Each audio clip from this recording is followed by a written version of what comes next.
Hello, my name is Daniel Treisman, and welcome to our first lecture in our online study of theology. We're looking at theology proper, biblical doctrine of God. If you're not already signed up to participate in this study, you can do so at www.ejvstudio.com/study.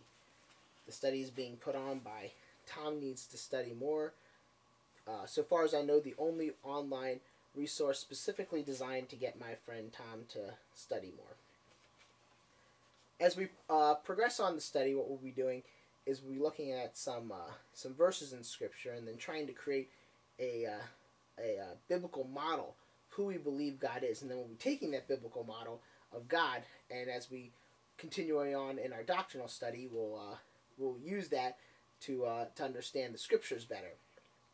That's what theology is using the Bible to come up with a framework of what you believe about different ideas, and then using that framework to better understand the Bible.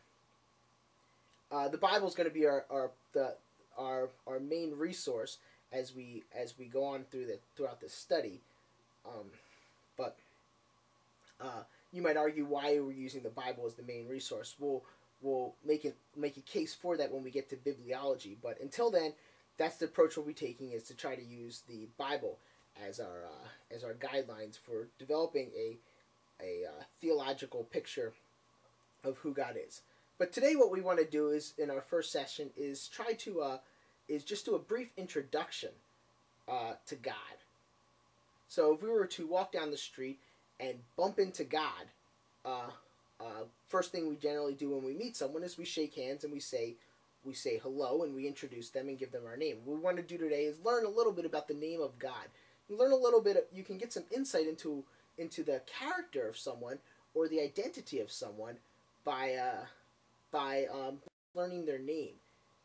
We want to get some insight into the identity of God by doing a little bit of a study on the different names that God gives Himself to communicate truths about Himself to mankind. If you were to just meet me, let's say you didn't see me, but you just read my name on a book jacket, or you read it on a sign somewhere, or you just looked at the name Daniel Treisman. There's some insights you can gather about who I am just by my name. For example, Daniel, it's a man's name, so right off the bat you know I'm a man. And then Treisman, that man, that suffix man was given to people very often. Given family names when they would be brought into Ellis Island. So maybe you think that's how we came in. Maybe we were of European descent. The Trieste could be Italian from the city in Italy. So you can get some insights into who a person is just by their name. What we want to do is look at some of the names of God today. The first name we're going to look at is Elohim. Elohim is the second word that you find in the Scriptures. Here it is in Hebrew. Bereshit Elohim bara. It's the second word that you find in Scriptures. In the beginning, God created. And there's a couple interesting facets to the word Elohim that I want to look at real fast. One is right here in Hebrew. You'll see it in English. El. You're going to see that appear several places throughout Scripture. For example, instead of the word Elohim, for example, you'll see El Shaddai, or my name, Daniel, that El there meaning God judges, or Samuel, Samuel, that El meaning God hears. So it's a very common word that you see. It's the most common word that we see for God in the Scriptures. But it's translated two different ways. Sometimes it's translated as God, capital G-O-D, but it's also translated very often as gods, lowercase g-o-d-s. In Exodus chapter 20, when Moses is giving the Ten Commandments to the children of Israel, he says, I am the Lord, God speaking says, I am the Lord your God, the Lord your Elohim. You shall have no other Elohim before me. And that the word Elohim is translated capital G-O-D-S at the beginning, and then the second verse is translated capital G-O-D at first, and then it's translated lowercase G-O-D-S. So the word Elohim is by nature plural, and as we see, God is by nature plural. even in Genesis chapter 1, we see God saying, "Let us make man in our image." Elohim, the plural God, says, "Let us make man in our image." That yod mem, the im at the end, is a way of pluralizing something. So it could be just God, but then we have that im at the end that turns it in, that makes it plural. But the im can also do something else. It can, instead of plurality, it can also show ardency.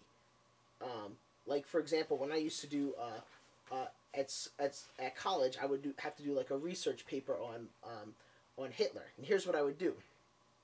I would say Hitler is a very, very, very, very, very, very bad man. Well, that could be in Hebrew what you would do, instead of saying very, very, very, very, very bad man, you would say he was a bad im man. There are many, many bads to Hitler.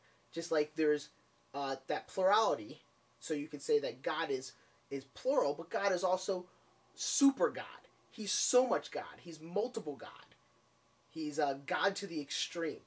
Let's see, another interesting facet to the word Elohim is let me think, plurality of God, the ardency. Elohim is not so much a name of God as maybe more like a generic title of God. So if you're going to we'll look at Yahweh and Adonai. If that was a way of saying Coke or Pepsi, Elohim is a way of saying cola. It's that it's a generic God. So you see, there's also places in Scripture where Elohim could be translated lowercase G-O-D. It's also lowercase G-O-D-S and capital G-O-D. So it's the title of God. It's the position of God. It's the vocation of God. It's a generic way of describing that status as God.